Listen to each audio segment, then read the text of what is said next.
kenapa gue pilih warna biru? Karena warna biru ini warna yang paling oke sih menurut gue. Tapi karena BMW gue kemarin warna merah, terus Orang terkaya di Medan ke bang?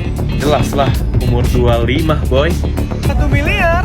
Wah, murah banget! Pasal yang menjerat kegiatannya adalah Baris Polri terus mengusut aset-aset yang pernah dikuasai tersangka kasus Inilah rumah Indra Kents senilai 30 miliar. Pidana penjara selama 1 tahun serta denda sebesar 5 miliar dengan ketentuan apabila tidak Permohonan maaf yang sebesar-besarnya kepada seluruh masyarakat Indonesia, khususnya mengenal dunia. Selamat siang, kami dari kelompok 8 akan mendiskusikan terkait kasus Indra Kents dan Binomo. Sebelumnya, kami akan memperkenalkan diri dengan saya, Maratul Herani Harefa dengan NIM 240200030. Saya Insi Rahayu dengan NIM 240200032. Saya Stefani Marpau dengan NIM 240200034. Terkait diskusi kasus ini, kami akan memaparkan 4 poin, yakni yang pertama latar belakang kasus, yang kedua analisis hukum, yang ketiga kaitannya dengan hukum ekonomi, dan yang terakhir peran negara dalam kasus tersebut. Kasus hukum ekonomi. Kasus Indra Kents terkait platform binary option Binomo menjadi sorotan publik karena melibatkan penipuan berkedok investasi dengan kerugian besar bagi masyarakat. Berikut latar belakang kasus Indra Kents dan Binomo.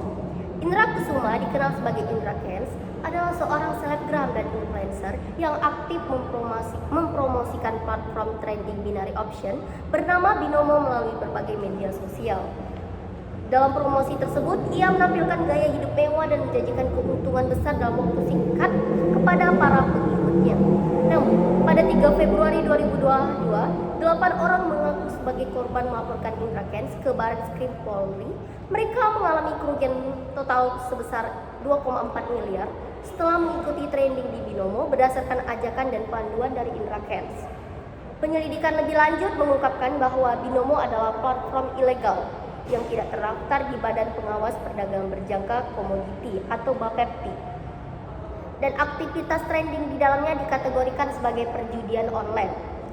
Indra Kents didakwa dengan beberapa pasal, termasuk penyebaran berita bohong yang merugikan konsumen dalam transaksi elektronik, penipuan, dan tindak pidana pencucian uang. Jaksa menuntutnya dengan hukuman 15 tahun penjara dan denda 10 miliar. Namun, Pengadilan Negeri Tangerang menjatuhkan vonis 10 tahun penjara dengan denda 5 miliar. Setelah hukuman penjara dan denda, aset-aset milik Indra Kents termasuk mobil mewah dan properti disita oleh negara karena dianggap hasil dari tindak pidana. Kasus ini menjadi peringatan bagi masyarakat untuk lebih berhati-hati terhadap tawaran investasi yang menjanjikan keuntungan besar dalam waktu singkat, terutama yang dipromosikan oleh figur publik dan tanpa izin resmi dari otoritas terkait. Kasus hukum ekonomi. Baik, terkait analisis hukum terhadap kasus Indra Kents. Yakni yang pertama, pasal yang dikenakan. Pasal 378 KUHP, penipuan, karena Indra Kents menggunakan tipu daya untuk mengajak orang berinvestasi di platform ilegal. Yang kedua, pasal 372 KUHP, penggelapan, karena dana investor dipakai tidak sesuai peruntukannya. Yang ketiga, UU ITE pasal 28 ayat 1, menyebarkan informasi menyesatkan melalui media elektronik. Yang keempat, UU TPPU atau tindak pidana pencucian uang, karena hasil kejahatannya dialihkan atau disamarkan dalam bentuk aset seperti mobil mewah dan rumah mewah ataupun aset lainnya. Yang kedua, status Binomo tidak memiliki izin dari OJK dan BAPEPTI, termasuk trading ilegal berbasis binary option yang dilarang di Indonesia karena merugikan banyak orang dan berbasis spekulasi tinggi. Yang ketiga, putusan pengadilan divonis 10 tahun penjara oleh Pengadilan Negeri Tangerang pada tahun 2022 yang disusul dengan denda dan sitaan berupa harta kekayaan seperti mobil, rumah, dan uang tunai senilai miliaran rupiah. Kasus hukum ekonomi. Baik, selanjutnya kita akan mendiskusikan mengenai keterkaitan kasus Indra Kents dan Binomo dengan hukum ekonomi.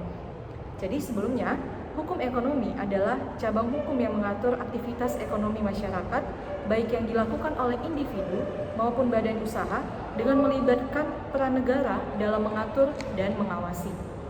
Dalam kasus Indra Kents dan Binomo, keterkaitannya dengan hukum ekonomi dapat kita lihat dari beberapa aspek. Yang pertama, dari aspek perlindungan konsumen. Binomo merupakan platform trading yang berkedok investasi, namun tidak memiliki izin resmi dari Badan Pengawas Perdagangan Berjangka Komoditi atau Bapepti. Konsumen atau masyarakat yang menjadi korban tidak diberikan informasi transparan dan sistem pada Binomo diduga rekayasa atau fraudulent. Hal ini melanggar prinsip-prinsip transparansi, keadilan, dan itikat baik dalam transaksi ekonomi yang dilindungi oleh Undang-Undang Nomor 8 Tahun 1999 tentang Perlindungan Konsumen. Aspek kedua dapat dilihat dari larangan praktik ekonomi curang. Indra Kents sebagai afiliator mempromosikan Binomo dengan informasi menyesatkan. Hal ini termasuk penipuan dalam aktivitas ekonomi yang diatur dalam hukum pidana dan hukum ekonomi. Yang kedua, itu termasuk pelanggaran terhadap Undang-Undang Informasi dan Transaksi Elektronik atau Undang-Undang ITE, khususnya terkait penyesatan publik melalui media digital. Lalu aspek ketiga dapat kita lihat dari investasi ilegal. Binomo tidak terdaftar sebagai penyedia layanan investasi legal di Indonesia. Kegiatan ini melanggar hukum tentang perdagangan berjangka dasar dan pasar modal. Dalam konteks hukum ekonomi, praktik Binomo ini merusak tatanan ekonomi formal karena menciptakan sistem paralel yang tidak dapat diawasi oleh otoritas resmi. Kasus mendukung hukum ekonomi curang. Di sini kami akan menjelaskan poin keempat terkait peran negara terhadap kasus Indra Kents dan Binomo. Yang pertama, peran negara sebagai regulator. Negara memiliki kewajiban untuk mengatur dan mengawasi aktivitas perdagangan, termasuk perdagangan digital atau binary option seperti Binomo. Dalam hal ini, Bapepti, Badan Pengawas Perdagangan Berjangka Komoditi, menyatakan bahwa Binomo tidak terdaftar secara resmi dan termasuk sebagai aktivitas ilegal. Negara juga mengeluarkan regulasi yang melarang praktik perdagangan berjangka yang tidak memiliki izin karena beresiko tinggi dan menyerupai judi. Yang kedua, yakni peran negara sebagai pelindung konsumen. Melalui Kementerian Komunikasi dan Informatika, negara memblokir situs-situs Binomo, memblokir situs-situs binary option ilegal seperti Binomo untuk melindungi masyarakat dan penipuan digital. Negara juga bertanggung jawab untuk memberikan edukasi kepada masyarakat mengenai investasi legal dan ilegal agar masyarakat tidak mudah untuk tertipu. Yang ketiga, peran negara sebagai penegak hukum. Indra Kents sebagai afiliator yang mempromosikan Binomo dijerat dengan pasal-pasal pidana seperti penipuan, pencucian uang, dan pelanggaran UU ITE. Kedua, negara melalui Polri dan Kejaksaan melakukan penyelidikan, penahanan, dan penuntutan terhadap pelaku. Ketiga, ini menunjukkan peran negara dalam menegakkan hukum dan memberikan efek jerah kepada pelaku kejahatan ekonomi digital. Baik, sekian diskusi kami terkait kasus Indra Kents dan Binomo.